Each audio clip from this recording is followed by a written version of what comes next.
Ozzy Osbourne in like maybe 1986. I've tried to look it up and I just get anxiety thinking about everything I've gone through. But I met him one morning and I thought it was before high school, but then I looked up this event and it was like during the summer. Maybe it was one of the last days of school, but it was the day after people died at his concert. And they died doing the same thing I had done many times, like at Iron Maiden and some other concerts at the Long Beach Arena. You could jump from the high seats to the lower seats at this one section where there were these floor risers, but they were at an angle, so you had to jump right where the angle was, making the high seats and the floor risers close. And if you try to jump too far away from that spot, then you could drop and fall and die, and that's what happened. And he came to an AA meeting that I used to go to when I was 16 years old, or maybe 17, and his hands were shaking, and I was the second person to greet him. Mickey Bush was the first person, and I've heard some people talking smack about Mickey Bush, but I will tell you from my personal experience, that guy was a solid guy. Okay, he used to give me rides all the time in his Dodge Dart, and he wasn't somebody that was trying to victimize anybody, and he would just help out a lot of people back when I knew him in the 80s. Well, Mickey Bush was like John's first sponsor, and I gave him a big book, and I like reached out my hand and I said, I feel for you, and he was like, what? We couldn't even understand each other. Mickey Bush tried to explain to him what I meant about the people dying at the concert, and he said, thanks, man, you know. And then when I saw him again, I was at this meeting, and I mean, I'm not supposed to, according to the AA rules, I'm not supposed to tell people who I've seen at AA meetings. But you know what? I don't think, according to the rules of ethics of humanity and legal rules with the courts, I don't think they're supposed to close down because they're told to by the courts, and then go ahead and sign court cards for a bunch of criminals who are getting time away from having to go to jail because they're going to AA meetings. So, you know, I've lost a lot of respect for those rules. So, and then I will tell you, it's my duty to warn people, okay? Because John was trying to get help. And the last time I saw him, somebody pointed at his $200,000 watch. I forget the name of it. You know, it's one of the most expensive watches you can, a Rolex watch, and said, "Oh, John got me one of these," and like it took me like over a year to realize the guy was trying to get me to like cooperate so that maybe I could get gifts from John too. They were using him. And this guy was supposed to be John's sponsor. And they were saying, oh, we don't like Mickey Bush, because I reminded him that Mickey Bush, or I let him know that Mickey Bush was John's first sponsor, and John was doing pretty well for a while. You know, he got sober for a little while, you know. And then, these other guys, well, it's one of the reasons why, you know, I give out the Book of John now, in English and Spanish. And if anybody needs one, you know, you can like write a comment. You know, I'll make sure I can send you one.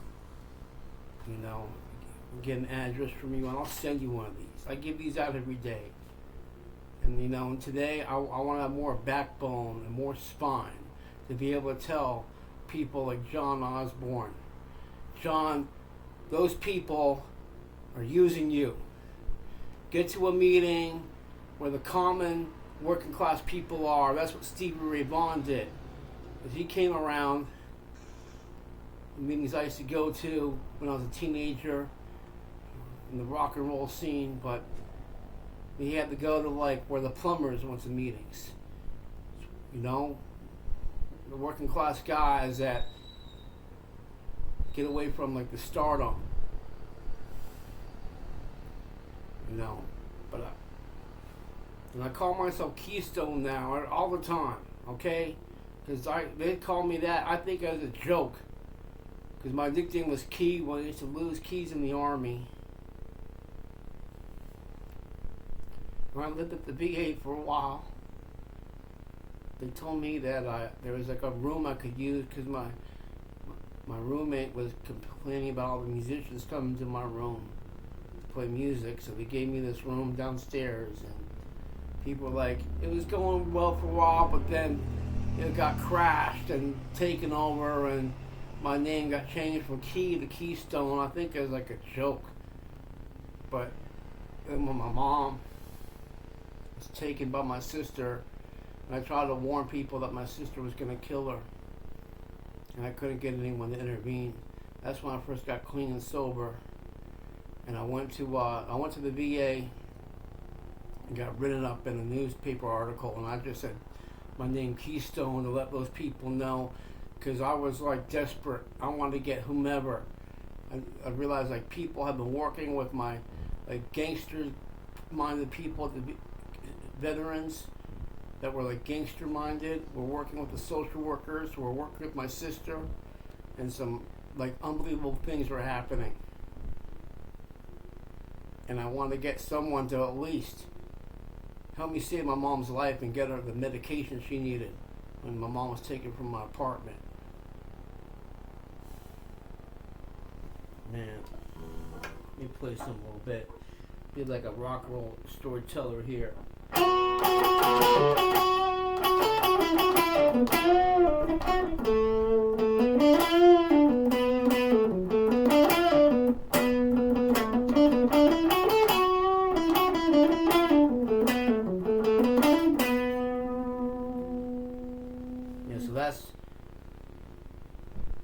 I was worried about people finding out my real name also, and I smoked weed with a guy named Saul in the neighborhood. And he later changed his name to Slash. Played with Guns N' Roses, And I want to I want to just do rock and roll for Jesus, because I touched the rock that Jesus touched and cried on. So I think it's part of my calling, and I really haven't been liking doing these shows. I was trying to get some more help.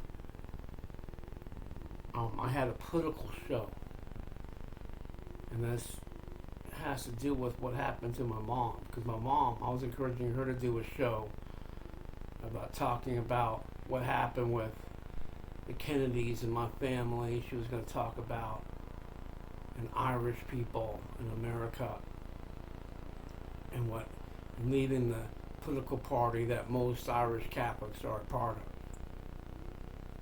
But this show is not political, okay? And I'm really kind of in between anyway, purple between red and blue. But this show is I want people who are non-Christian, don't have my political beliefs, to be able to get the message that music is medicine on this show. Okay, so I'm just been going by Keystone all the time.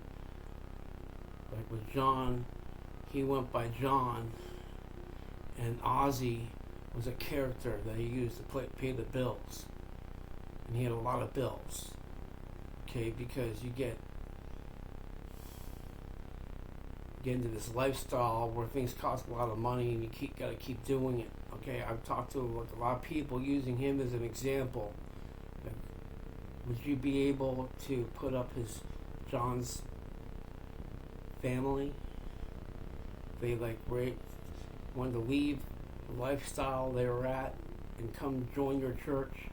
Would you be able to get housing and food for his whole family? Because that's what you'd have to do.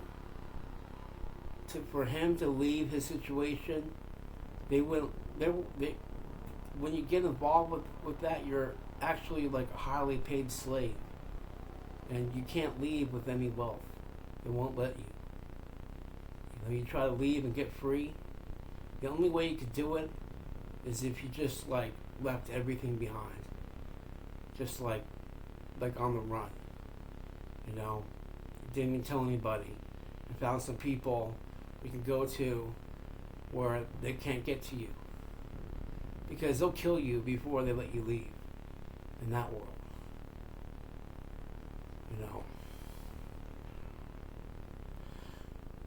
So anyway, I'm not sure whether I didn't do a video for a while, really, because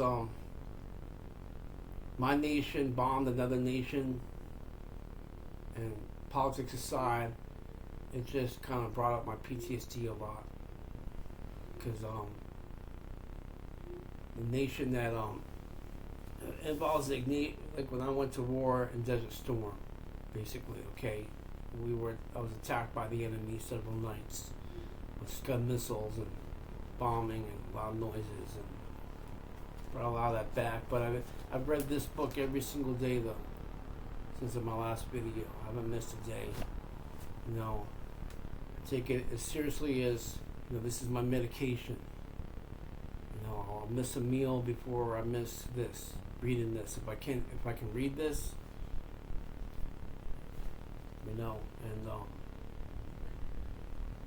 but if somebody doesn't want to follow Jesus, hey, follow the creator of this world, however you choose.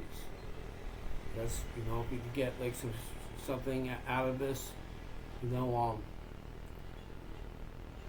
like if you're Muslim, for example, you're a veteran, you have trauma, you should be able to go to a Muslim faith leader.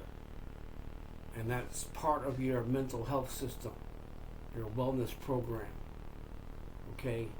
For me, I believe in Yeshua, the healer. For me. Okay? And it's helped me very much. Okay, so, yeah, I don't know. I've been trying to get some people to edit videos, help me. Maybe that might happen. This is like a long video already, so I'm gonna stop this. I'm like supposed to get my teeth taken out, and I'm afraid my sister and her evil friends are watching like everything I do. She even got to a neighbor that is no longer my neighbor. Probably has people giving me reports about what I'm doing, even though I'm like someplace in Oregon. I left California, I left Hollywood, and I wish John could have done that, But I want to go back into the rock and roll world myself, and go back to when I went to Fairfax High School in Hollywood.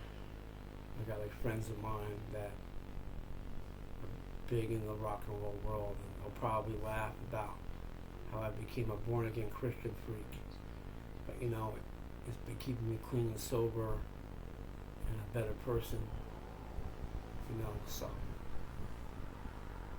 I want to share this. I play music and I give these out all the time. I want to tell people, if you don't believe in it, read for yourself what you don't believe in. Because you may have heard about it, but have you read this for yourself? About the greatest rebel poet who ever lived, greater than Jim Morrison, who I used to love when I was a teenager because that world was brainwashing me to love him. So we can make money, make money off these artists, and it's all hype.